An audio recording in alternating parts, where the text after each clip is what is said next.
Bapak Ibu yang dimuliakan Allah Subhanahu wa taala, ala fil jasadi mudghah, ketahuilah di dalam jasadmu itu ada segumpal. Idza saluhat, kalau dia baik, saluhal jasadu kulluh, yang lain ikut menjadi baik. Wa idza fasadat, kalau dia rusak, fasadal jasadu kulluh, yang lain ikut menjadi rusak. Di mana dia? Ala wahyal qalb, dia adalah hati.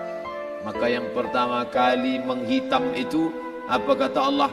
Kalla balrana, ada satu titik hitam. Ala qulubihim, ada satu titik hitam di dalam hati mereka. Ketika satu titik dibiarkan berubah menjadi dua titik, dua titik dibiarkan berubah menjadi tiga titik, 5 titik, 10, 100, 1000, maka dia pun menjadi hitam semuanya. Ketika hati sudah hitam, maka itulah azab di atas azab. Khatamallahu ala qulubihim. Setelah hati menghitam, terkunci, menular ke telinga. Wa ala sam'ihim. Setelah telinga, wa ala absarihim ghishawah. Padahal 3 itulah nanti yang akan ditanya di hadapan Allah. Inna sam'a wal basar wal fuad. Coba lihat, ketika akan ditanya, yang ditanya 3, tapi diawali dari telinga. Inna sam'a wal basar wal fuad, telinga, mata, hati. Tapi ketika terkunci, yang duluan dikunci hati. Khatamallahu ala qulubihim wa ala sam'ihim wa ala absarihim. Kalau hati sudah terkunci, telinga tersumbat, mata tertutup. Summum bukmun umyum, summum bukmun umyum, peka, tuli, bisu, apapun tak lagi masuk ke telinga. Malam ini kita menyadarkan diri kita, terlebih lagi yang berceramah, jangan kau hanya sampai menyampaikan ayat saja. Hai Abdul Somad, apakah kau yang bicara itu hatimu sudah hidup? Senantiasa merasakan diri, aku orang paling hina, aku orang paling kotor, ditempelkan kening ke lantai di tempat yang diinjak tapak kaki, mengatakan bahwa aku bukan siapa-siapa. Malam ini Kepala Kanwil BPN Provinsi, Kabupaten, saya tak bisa membedakan mana yang kabupaten, mana yang kota, mana pegawai tinggi, mana pegawai rendah, semuanya rata sama. Andai dibuat acara ini di kantor, mungkin saya segan, sungkan lihat dari seragamnya, bajunya, tapi malam ini semuanya sama. Andai tak disebut tadi Pak Kepala Kantor, Pak Kanwil, saya pun tak tahu mana Pak Kanwil, mana tidak. Fotonya ganteng pula aslinya lagi daripada foto. Artinya apa? Bahwa kalau sudah masuk ke dalam masjid, ketika engkau merasa dirimu tinggi di atas, kau bukan apa-apa, karena yang paling tinggi di badanmu pun kau tempelkan.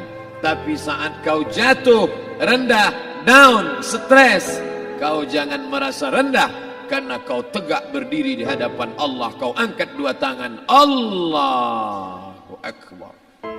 Di dalam diri ini disebut dia dengan qalb.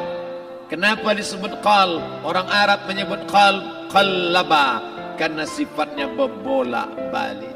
Pada saat selesai salat, astaghfirullahalazim, tidak ada yang paling bersih, dia bersih. Tapi pada saat petang sore hari, yusbihu mu'minan, paginya putih, bersih, tak bernoda.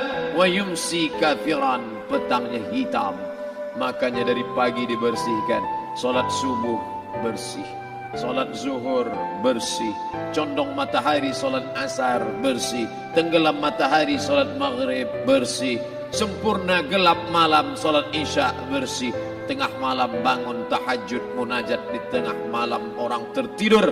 Wa tusalli bil laili wan nasu niyam, engkau tegak di waktu malam, di saat orang semua sedang tenggelam dalam lelap tidur panjang, tapi engkau menangis meratap mengenang dosa begitu banyak. Sab'atun yuzilluhumullah, di antara 7 yang mendapatkan naungan Allah, yauma la zilla illa zilluh, Hari itu tak ada naungan kecuali naungan Allah.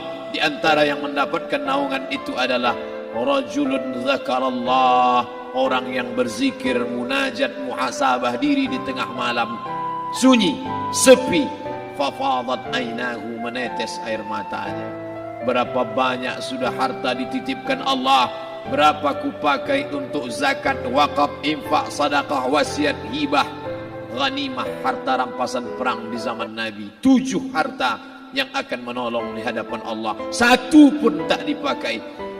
Umur diberikan Allah 40, 60, 70. Berapa yang kupakai untuk menolong agama Allah? Berapa yang kupakai untuk mengingat Allah? Mata, tangan, telinga, kaki akan diminta tanggung jawab di hadapan Allah. Al-yawma nakhtimu ala afwahihim, mulut terkunci, wa tukallimuna aydihim, tangan akan bicara, wa tashhadu arjuluhum, kaki akan bersaksi di hadapan Allah. Siapa yang bisa menolong waktu itu? Kalau pernah tangan ini saat punya kekuasaan, 1 coretan tanda tangan bisa mempermudah urusan masjid. Sebutir kekuasaan yang dititipkan Allah bisa dipakai menolong agama Allah. Itulah yang akan menolong di hadapan Allah. Apa yang disampaikan malam ini, semua biaya pengurusan masjid nol. Itulah sesungguhnya yang akan menolong di hadapan Allah. Adapun harta yang disimpan, tabungan, deposito, tanah, rumah, kendaraan, semua akan tinggal menjadi harta warisan. Istri mengambil 1/4 kalau ada anak. Kalau tak ada anak, istri mengambil 1/8. 1 miliar 125 juta bulan untuk istri. Kalau dia tak tahu hukum gonogini. Kalau dia tahu gonogini, dia tuntut ke pengadilan, dipotong lagi menjadi 2. 500 untuk dia. Dari yang 500 dapat lagi dia 75. 575 bulan untuk dia. Sisanya 425 diambil anak laki-laki 2 kali bagian anak perempuan. Lalu yang kita bawa mati apa? Dulu dibangga-banggakan, dihormati, dimuliakan. Yang kami muliakan Al-Mukarram, Al-Ustad. Tapi pada saat tiba masanya, yang kita bawa tak lain tak bukan innallaha la yanzuru ila ajsamikum. Allah tak menengok badan, fisik, bentuk tubuh, baju. Ini sampulnya saja. Wala ila suwarikum, Allah tak menengok rupa, wajah. Walakin yanzuru ila qulub, hati kamu yang bersih itulah yang kau bawa menghadap Allah Subhanahu wa taala. Yauma la yanfa'u malun, harta tak berguna, wala banun, anak tak bisa menolong. Harta tak berguna, anak tak mampu menolong. Illa man atallah, kecuali orang yang datang menghadap Allah biqalbin salim, dengan hati yang bersih, hati yang tulus, hati yang memercikkan cahaya iman, hati yang bersih dari hasad, busuk hati, sum'ah, riya, takabbur. Itulah yang menolong di hadapan Allah Subhanahu wa taala. Tulang, kulu, kulit, darah, lemak, sumsum akan menjadi santapan cacing tanah. Begitu besok pagi pintu kamar tak bisa diketuk, istri bolak-balik membangunkan tak terjaga, dipegang pipi sudah sejuk macam es batu, tanda jantung tak lagi berdetak, maka darah mulai berubah menjadi nanah, busuk. 1, 2, 3 hari kalau tidak disuntik formalin, jasad paling busuk jasad manusia, karena semua dia makan herbivora, tanaman saja. Tapi kita ini omnivora, semua masuk. Maka begitu mati, paling bagus orang Islam paling cepat dikuburkan. Selesai acara pemakaman, habiskah masalah, muncul masalah baru. Disitulah kita baru sadar. Apa kata Imam Ali radhiyallahu an? An-nasu niyam. Semua manusia waktu hidup itu tidur. Bapak tidur, ibu tidur, saya tidur. Semua orang waktu hidup itu tidur. Falamma matu, ketika dia mati, disitulah dia baru terjaga dari tidur panjang. Saat Israel mencabut nyawa, ditarikkannya adalah satu centapan yang kuat. disitulah kita baru terjaga dari tidur panjang. Betapa aku meninggalkan salat, betapa aku